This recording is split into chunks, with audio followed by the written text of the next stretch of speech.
हमारे चैनल से जुड़ने के लिए चैनल को सब्सक्राइब करें और बेल आइकन को प्रेस करें ताकि आपको मेरा नए नए वीडियो का नोटिफिकेशन सबसे पहले मिले।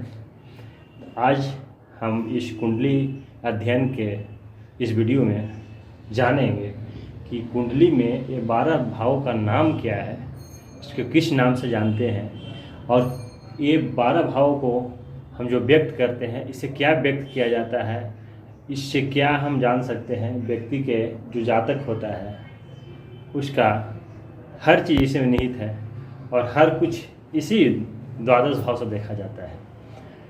तो उस हिसाब से देखा जाए तो प्रथम भाव से क्या हम देखेंगे, द्वितीय भाव से जातक को क्या देखा जाएगा, इसी तरह से द्वादश भाव से हम क्या देखते हैं। अब तो जातक हर भाव को अलग अलग देखा जाता है और अलग अलग परेशानियों को निराकरण के लिए ये जो भाव देखा जाता है उसके बारे में आज जानकारी देंगे इस कुंडली अध्ययन में। तो मित्रों, इस वीडियो को अंत तक देखिएगा और इससे लाभ उठाइएगा। तो आइए चलिए देखते हैं। प्रथम हम बताएंगे इन द्वादश भाव का नाम क्या है। प्रथम भाव को क्या नाम है, द्वितीय भाव को क्या नाम, इसी तरह से द्वादश भाव का नाम सभी का दिया हुआ है, बताया गया है, उसके बारे में आपको जानकारी देंगे। आइए तो देखते हैं। इसमें देखिए, प्रथम भाव जो होता है ये लग्न होता है। ये द्वादश भाव जो हुए यहाँ से लेके प्रथम हुआ या द्वादश हुआ, इसी तरह 1 2 3 4 करते हुए द्वादश हो गए। तो प्रथम भाव का नाम क्या है, इसको प्रथम भाव ही बोलते हैं, इसको लग्न भी बोलते हैं। और जो भी कुंडली को देखा जाता है तो प्रथम भाव इसी को यहाँ से मान करके हम देखते हैं ये व्यक्ति हो गया। तो यहाँ से ही मान करके आगे जितने भी घर हैं उसी के अनुसार हम देखते हैं। तो प्रथम भाव को लग्न बोलते हैं और इसको तन बोलते हैं, तनु भाव, यानी प्रथम भाव का तनु, तन माने शरीर होता है। तो ये प्रथम भाव जो हो गया ये तनु हो गया, तन भाव हो गया। और ये द्वितीय भाव हो गया, द्वितीय भाव को हम क्या बोलते हैं, धन भाव। यहाँ से धन के बारे में जानकारी देते हैं। तो ये धन भाव हो गया। तृतीय भाव जो इसको बोलते हैं, तृतीय भाव जो है ये हमारा सहज भाव है। तृतीय भाव को सहज बोलते हैं।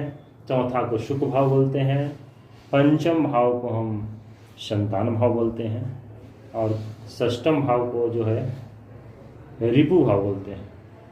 सप्तम भाव को हम साझेदारी के से देखते हैं और ये स्त्री का भाव होता है, लाइफ पार्टनर का भाव होता है।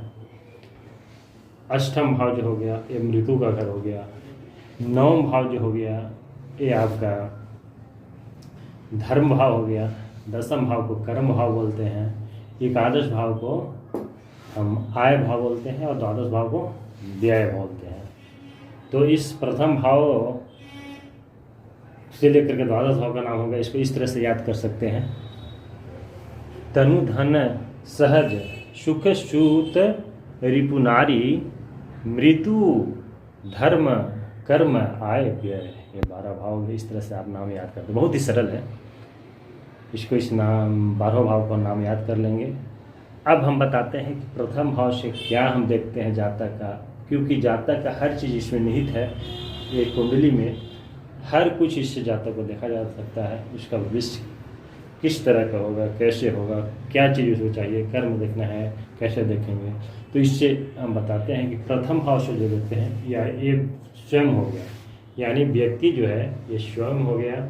उसका व्यक्तित्व देखा जाता है, उसका रंग रूप शरीर को देखा जाता है इसे प्रथम भाव से। यहाँ राशियाँ कुछ भी हो सकती है, राशियाँ से मतलब नहीं है। ये प्रथम भाव से हम इसका वर्णन कर रहे हैं। प्रथम भाव से हम व्यक्ति का व्यक्तित्व देखते हैं, जातक का व्यक्तित्व देखते हैं, उसका रंग रूप देखते हैं, शरीर देखते हैं। द्वितीय भाव जो हो गया यहाँ से पैतृक संपत्ति जो हो गई उसके बारे में देखते हैं। कुटुंब लोग जो होते हैं उसका परिवार लोग, उसके बारे में देखा जाता है। जातक की वाणी को भी यहाँ से हम देखते हैं द्वितीय भाव से। तो द्वितीय भाव से पैतृक धन संपत्ति वाणी आदि को निर्णय किया जाता है, यहाँ पर से देखा जाता है।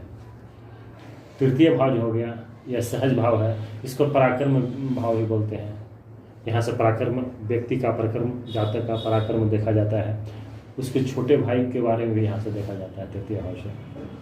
चतुर्थ भाव जो हो गया ये सुख भाव उसको बोलते हैं। सुख यानी सुख सुविधा, ये भाव जो हो गया सुख सुविधाओं का घर इसको बोलते हैं। यहाँ से भूमि भवन वाहन को भी देखा जाता है, विचार किया जाता है। यहाँ पर माता का भी विचार किया जाता है, माता के सुखों के बारे में विचार किया जाता है इस भाव से। चतुर्थ भाव से यहाँ विचार करने योग्य है। पंचम भाव से जो विचारने योग्य है वहाँ से संतान के बारे में विचार किया जाता है, शिक्षा के बारे में विचार किया जाता है, नौकर चाकर के बारे में विचार किया जाता है। और ये भाव प्रेम संबंध का भी है। पंचम भाव जो है प्रेम संबंध को भी दर्शाता है, इसलिए इससे यहाँ से भी विचारणीय तथ्य होते हैं पंचम भाव से। और षष्ठम भाव जो है इसको त्रिक भाव में बोला जाता है। छठा भाव, आठवां और 12वां ये 3 भाव है, त्रिक भाव बोला जाता है। षष्ठम भाव जो हो गया, इससे रोग, शत्रु, नौकरी का भी विचार करते हैं। यहाँ से मामा का भी विचार किया जाता है। यहाँ से मामा का विचार, जातक का मामा, ममहाल पक्ष का, इसके यहाँ से भी विचार किया जाता है। तो इस छठे भाव से विचार किया जाता है। और ये सप्तम भाव जो हो गया, ये लाइफ पार्टनर का भाव हो गया, यानी नारी, इसको नारी का भी संज्ञा दिया गया इस भाव को। तो सप्तम भाव का विचार यहाँ से नारी, विवाह का विचार यहाँ से करते हैं, साझेदारी का विचार भी करते हैं। छोटे मोटे कारोबार जो होते हैं साझेदारी, इनकम जो होती है छोटी मोटी, उसके बारे में विचार किया जाता है। मित्र के बारे में यहाँ विचार किया जाता है। प्रेम संबंध के बारे में विचार भी यहाँ से किया जाता है, प्रेम के बारे में।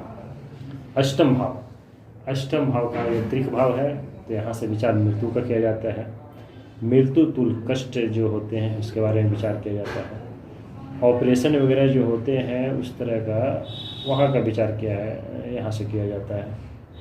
नवम भाव जो है ये धर्म भाव है, यहाँ से धर्म का विचार किया जाता है। ज़्यादा में पिता का भी विचार कर सकते हैं, क्योंकि धर्म का संज्ञक पिता को बोलते हैं, पिता का विचार यहाँ से कर सकते हैं।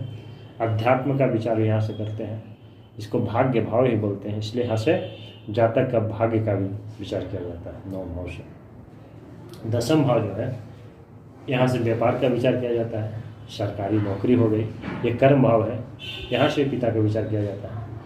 और यश, अपयश आदि का विचार भी दसम भाव से किया जाता है। एकादश भाव, एकादश भाव यानी कि इसको आय भाव बोलते हैं, यानी इनकम, जिस तरह से भी इनकम आदमी करता है जाता है उसका विचार यहाँ से किया जाता है। इनकम कैसी होगी उसका विचार किया जाता है।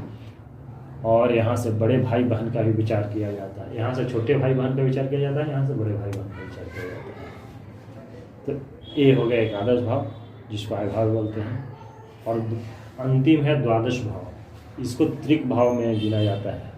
6, 8 और 12 ये त्रिक भाव है, अच्छे भाव नहीं माने जाते हैं। तो द्वादश भाव से विचार किया जाता है व्यय, यहाँ से जो खर्च है उसके बारे में विचार किया जाता है, जिस प्रकार भी का खर्च हो उसके बारे में विचार किया जाता है। ऋण का भी विचार वहाँ से किया जाता है। और विदेश में बसना, विदेश में जो बसना है उसके बारे में यहाँ से विचार किया जाता है। सया सुख, जो सया सुख होता है इसके बारे में विचार द्वादश भाव से किया जाता है। इस तरह का एक द्वादश भाव में प्रथम भाव से लेकर के द्वितीय, तृतीय से लेकर के द्वादश तक विचारणीय तथ्य है। इसमें और कुछ जोड़ सकते हैं, बहुत सारे और पॉइंट होंगे, उसको जोड़ा जा सकता है देखने के लिए। तो इसमें बहुत सारे अभी तथ्य जो है इससे जुड़ सकते हैं और उससे विचार किया जा सकता है।